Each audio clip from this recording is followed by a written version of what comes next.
In this question, let M be the 3 by 3 matrices satisfying three conditions जो दे रखा है वो सेटिस्फाइड कर रहा है. तो sum of diagonal matrix diagonal entries of M, तो एम मैट्रिक्स का डायगोनल एलिमेंट का सम फाइंड करना है. तो हम लोग एज्यूम कर लेते हैं लेट एम जो मैट्रिसेस है 3 by 3 का, उसको हम लोग ले रहे हैं ए बी सी और यहाँ पे ले लेते हैं पी क्यू आर और इसको ले लो एन एल और एम. ठीक है, तो पहला कंडीशन के अकॉर्डिंग क्या दे रखा है कि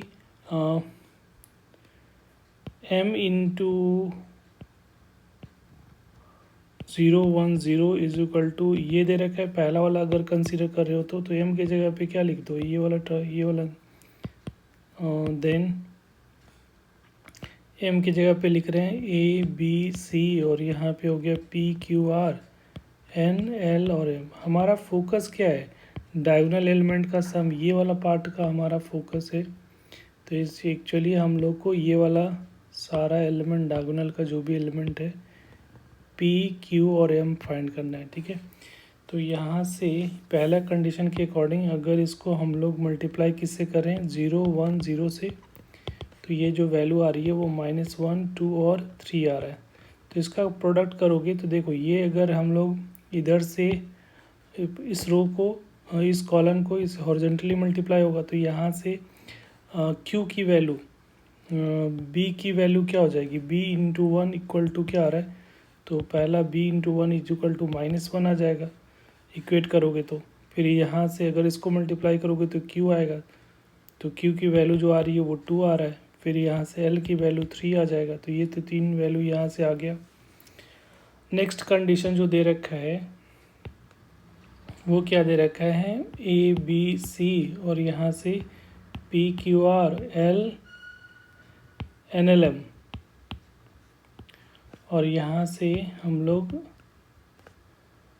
इसको प्रोडक्ट किसके साथ ले रहे हैं, हम लोग 1 1 1 1 1 1 1 और यहाँ पे बीच में -1 है, -1 है यहाँ पे. इसका प्रोडक्ट करने पे ये जो वैल्यू आ रही है वो 1 1 1 3 1 आ रहा है. तो यहाँ प्रोडक्ट करोगे तो ए माइनस ऊपर में ये जो वैल्यू आएगा वो क्या आएगा, ये -1 और नीचे में क्या है 0 है ना, ये 0 है. तो यहाँ से a minus b equal to 1 हो रहा है और p minus q equal to भी 1 हो जाएगा, n minus l equal to भी 1 हो जाएगा. तो बेसिकली यहाँ से हम लोग को क्या निकालना है, q निकालना है. तो p की वैल्यू तो पता नहीं है, तो यहाँ से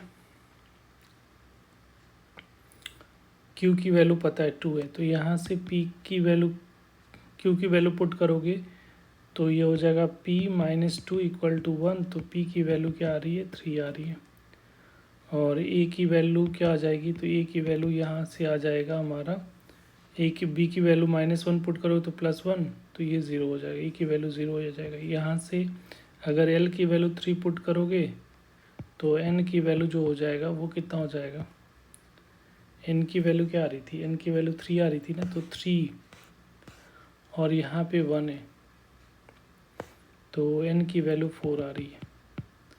तो यहाँ से एक चीज़ जो q पता चल गया, ये पता चल गया, a की वैल्यू यहाँ से आ गई, एक वैल्यू तो हम लोग को q चाहिए, ये पता चल गया है. और ये की लास्ट वाला जो है वो m फाइंड करना, राइट. तो m के लिए तीसरा कंडीशन लोगे तो तीसरा में अगर प्रोडक्ट करोगे a b c और यहाँ पे p q r और n l m को हम लोग प्रोडक्ट किसके साथ करेंगे, लास्ट में जो दे रखा है 0 0 1 1 1, ये 1 1 1 और इधर से आ रहा है 0 0 12, राइट. तो यहाँ से लास्ट वाला हम लोग को m चाहिए ना, तो लास्ट वाला का करोगे तो ये जो वैल्यू आएगी लास्ट वाला, इसको प्रोडक्ट किसके साथ करोगे तो n plus l plus m is equal to 12 आना चाहिए. n की वैल्यू हम लोगों ने निकाल चुके हैं 4, l की वैल्यू 3 है, m की वैल्यू फाइंड करना है. तो यहाँ से m की वैल्यू जो हो जाएगी 5 हो जाएगी, ठीक है, क्योंकि 7 तो 12 में से 7 माइनस करोगे तो 5 आएगा. अब रिक्वायर्ड जो हम लोग का जो सम ऑफ डायगोनल एंट्रीज जो है, सम ऑफ डायगोनल इंट्रीज आपसे पूछा जा रहा है, तो डायगोनल इंट्रीज का मतलब ये हो जाएगा हमारा a प्लस क्यू प्लस क्या है, a plus q plus m है ना। तो यहाँ से a की वैल्यू 0, q की वैल्यू हम लोगों ने कितना निकाला है, q की वैल्यू 2, यहाँ से q, a की वैल्यू 0 और तीसरा m की वैल्यू 5 प्लस यहाँ पे 2 प्लस 5, तो ये वैल्यू कितनी आ रही है 7। तो इसका जो करेक्ट आंसर होगा डेट इज़ 7। Thank you.